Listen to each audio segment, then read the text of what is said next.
You ask Tiger to solve. This deals with linear equations with one unknown. The final result is k equals 66. Let's solve it step by step. Group all constants on the right side of the equation.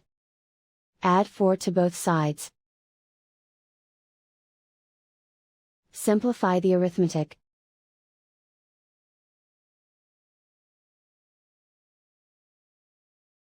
Isolate the k.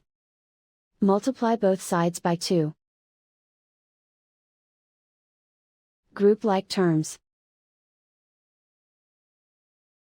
Multiply the coefficients.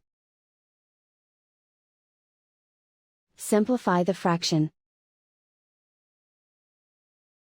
Simplify the arithmetic. And so the final result is k equals 66.